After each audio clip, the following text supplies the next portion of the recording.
네, 안녕하세요. 써난스타 로로쌤입니다. 자, 이번 영상은 화장품주 미래에 대해 확인해 보도록 하겠습니다. 자, 최근에 화장품주는 어려움을 겪고 있습니다. 이제 코로나에서 좀 회복되는가 싶었더니 변이 바이러스 때문에 다시금 수개월째 하반기에는 변이 바이러스의 영향으로 사상 최고 확진자 수를 넘어가고 있습니다. 그래서 이 코로나 대표적인 피해주 중 하나입니다. 화장품주가 왜 피해주냐? 간단하죠. 재택근무, 나갈 일이 줄어들었습니다. 그리고 출근을 해도 마스크 쓰고 있잖아요. 그러면은 여성분들 더 잘 아시겠지만 피부가 숨을 쉬어줘야 된단 말이죠. 굉장히 갑갑합니다. 그러면은 저희 남자들도 비비만 발라도 굉장히 답답한데 여성분들은 얼마나 힘드시겠습니까? 그러니 굳이 화장을 진하게 안 한단 말이죠. 기초만 하시고 그리고 눈화장 정도에 좀 집중하시는 경우가 대부분이다. 나머지는 좀 연하게 한다. 색조 화장 같은 경우는 좀 연하게 한다. 그러니 화장품주는 좀 어려울 수밖에 없었죠. 그래서 자, 원래 9월 말에서 10월 초 정도에 예정돼 있던 이 위드 코로나가 좀 지연이 됐죠. 우리 명절도 있었고 명절 전부터 해서 한 달 전쯤부터 해서 확진자가 급증하면서 변이 바이러스 확진자가 늘어나면서 11월 정도로 이제 전환한다라고 얘기가 나오고 있습니다.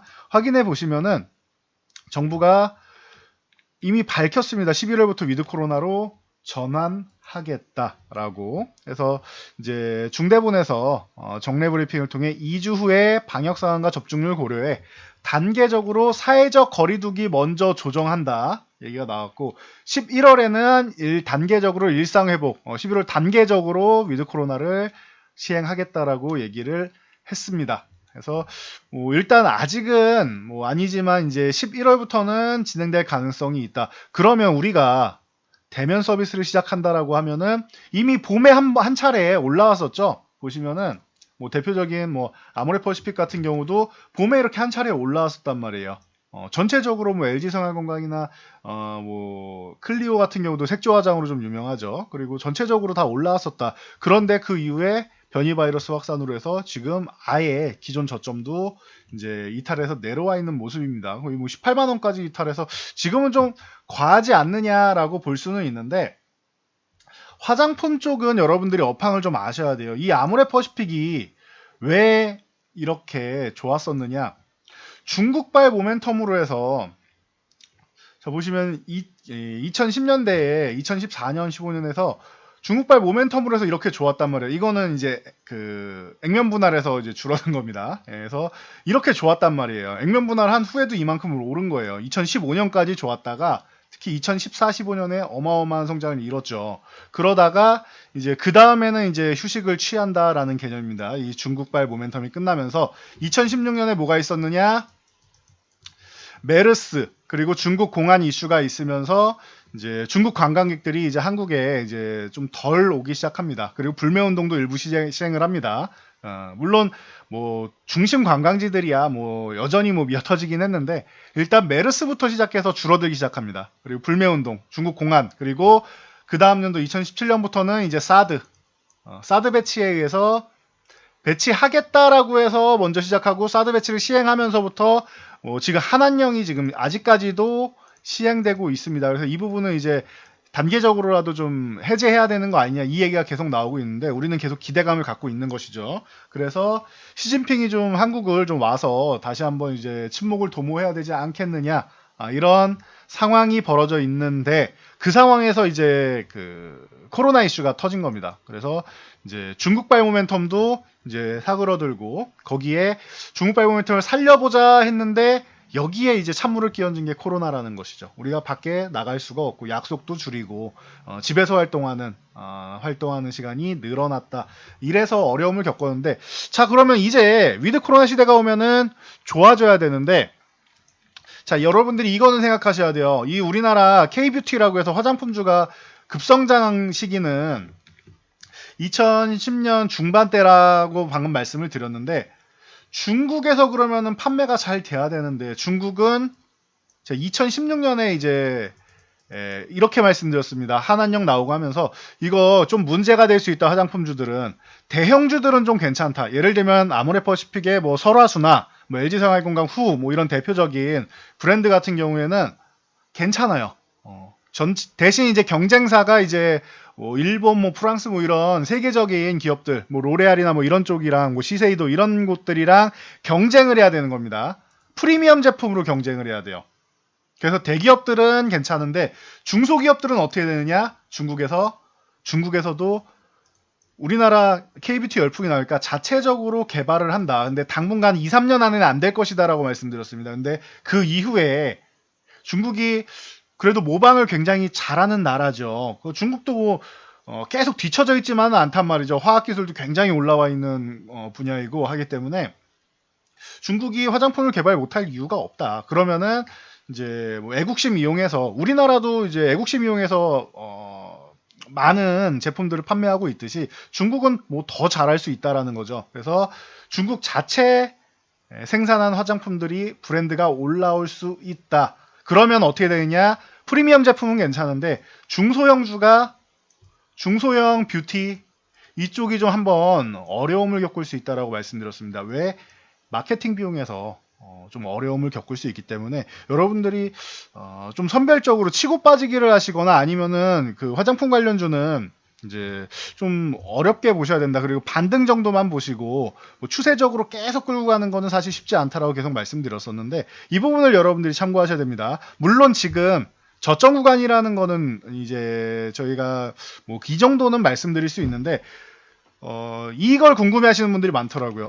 어디가 최저점인가요? 하락할 때 최저점이 어딘가요? 어디까지 밀리나 이걸 질문하시는 분들이 많아요.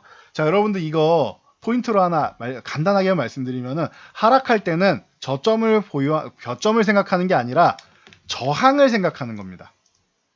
이게 무슨 소리냐? 저점을 알아야지 매수를 할 거 아니냐라고 하실 수 있는데 하락할 때는 하락이 나온 다음에 반등이 나왔을 때 어디 이 21선 구간에서 저항을 받고 돌파 실패하면은 추가적으로 하락하느냐 이런 부분을 보셔야 되는 거지 이 반등 구간 매도 구간을 반등 구간으로 보셔야 되는 거지 저점을 생각하면 안 된다. 왜? 하락하는 종목들은 이렇게 하면은 저점을 깨고 이탈을 하죠. 저점을 깨고 이탈을 하죠. 저점을 깨고 이탈을 하죠. 물론 업황이 안 좋아서 이렇게 저점을 이탈하는 구간을 말씀드리는 겁니다. 대외 변수 쪽으로 해서 업황 자체는 나쁘지 않은데 앞으로 굉장히 좋아질 건데 대외 변수로 이탈을 했다? 그런 거는 뭐 밑으로 내려갈 때 조금씩 모으시면 돼요. 모으시면 되는데 대외 변수에 의한 거는 뭐 예를 들면은 뭐 반도체 같은 경우가 이제 밀리는데 뭐 우리나라 반도체가 망하지는 않을 거 아닙니까? 그리고 반도체는 사이클이라는 게 있어서 뭐 4분기에 지금 뭐 반도체 가격이 내려갈 거다. 4분기는 원래 비수기라서 내려간다고 말씀드렸습니다. 그런데 과거의 사이클과는 좀 변경되어 있는 그런 상황과는 다르게 화장품 업종은 지금 하향세인 거죠. 지금 차이나 뷰티 이 중국산과 저가 부분에서는 브랜드에서는 저가 경쟁은 해야 되고 이 프리미엄 제품은 이제 서양 쪽하고 일본하고 경쟁을 해야 되는 입장입니다. 그래서 이 양쪽에서 좀 어느 정도 샌드위치 된 느낌이 있다라고 보시면 될 것 같아요. 그래서 프리미엄 제품으로 이제 인정받은 자리 잡은 설화수, 후 이런 제품은 괜찮다. LG생활건강 아무래도 보시피 위드 코로나 시대가 되고 중국 관광객들도 열리고 하다 보면은 이쪽 브랜드 같은 경우에는 올라온다. 그런데 지금 제가 계속 말씀드리는 게 코스피는 약세 구간이다. 3150포인트 이하에서 약세 구간이고 3100도 한 차례는 이탈해야 된다라고 말씀을 드렸습니다. 자, 그래서 코스피는 뭐 굳이 매매하고 싶지 않다라고 말씀드렸고 코스피 대형주보다는 차라리 중소형주 쪽을 보는 게 낫다라고 계속 말씀드리면서 화장품주 대표적으로 말씀드린 게 뭐가 있나요? 코스맥스 차라리 OEM, ODM을 보시는 게 낫다. OEM, ODM을 보시는 게 차라리 유리해요. 일단 실적을 보시더라도 여러분들이 실적을 보시더라도 코스맥스 같은 경우는 이미 작년 영업이익이 666억입니다. 그런데 올해 상반기에 이미 작년 영업이익을 뛰어넘었어요. 상반기에. 하반기까지 하면 뭐 1200억대를 예상한다라고 하는데 1200억까지는 안 되더라도 1000억은 넘어갈 가능성이 높고 1200억 되면은 뭐 땡큐한 거고요. 이렇게 실적이 올라가는 게 눈에 보이는 기업이죠. 자, OEM, ODM 기업 중에서 코스맥스하고 이렇게 견줄 만한 기업들이 있는데 주가 동향은 다릅니다. 코스맥스는 지금 135,000원 저항 계속 돌파 시도를 하고 있는 모양이고 하락도 제한적인 하락이 나옵니다. 그래서 한 11만 5천원 구간 가면은 대체적으로 저점을 잡아요. 그럼 어떻게 된다? 11만 5천원 구간에서 자 여기 아래 하단선 그어드리면은 11만 5천원 구간에서 저점을 잡고 13만 5천원 구간 가면은 13만 5천원 14만원 사이 이 구간 가면 저항을 받는다. 이게 지금 이미 확인이 돼 있는 구간이에요. 13만 5천원 돌파 시도하다가 당연히 14만원 돌파를 못하는 거죠. 이렇게 해서 위에선 계속 윗꼬리를 달고 있는데 그렇다라고 하면 코스맥스는 이제 12만원 아래쪽에서는 매수가 이제 서서히 이제 좀 모아감직한 종목이다. 실적이 받쳐주기 때문에. 그럼 경쟁사들 보자고요. 한국콜마랑 코스메카코리아. 한국콜마 주가가 안 좋습니다. 실적을 보면은 코스맥스랑은 달라요. 한국콜마 같은 경우는. 자 보시면은 한국콜마 같은 경우는 작년에 오히려 조금 더 좋은 실적으로 올라와줬고 올해는 실적이 하향되는 모습입니다. 예상치가 하향되는 모습이고 이미 상반기에도 이제 500억도 안 되는 모습이죠. 그러니 하반기에 힘을 내줘야 위드 코로나의 힘을 받아서 힘을 내줘야지만 영업이익을 1,000억을 넘어가겠죠. 예상치를 달성할 수 있는 거겠죠. 이 달성할 경우에도 작년보다는 떨어지는 실적입니다. 자 코스메카 코리아는 어때요?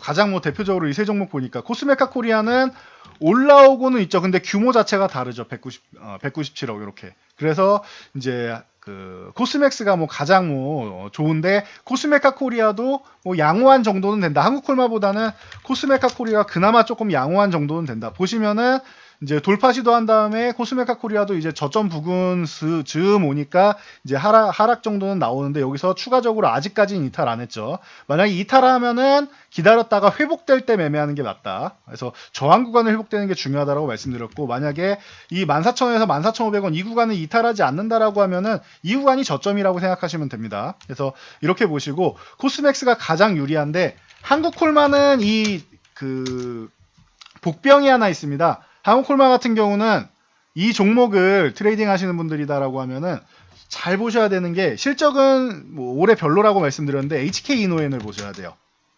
한국콜마 같은 경우는 고민되시는 분들은 HK 이노엔 같은 경우에는 지금 경구용 치료제 쪽으로 얘기가 많이 나오죠. 코로나 쪽이 경구용 치료제로 해서 이제 머크사가 지금 가장 빠른 상황이고 그 다음 화이자 쪽이 나오는데 머크사는 이제 긴급 사용 승인 신청했다라고 나옵니다.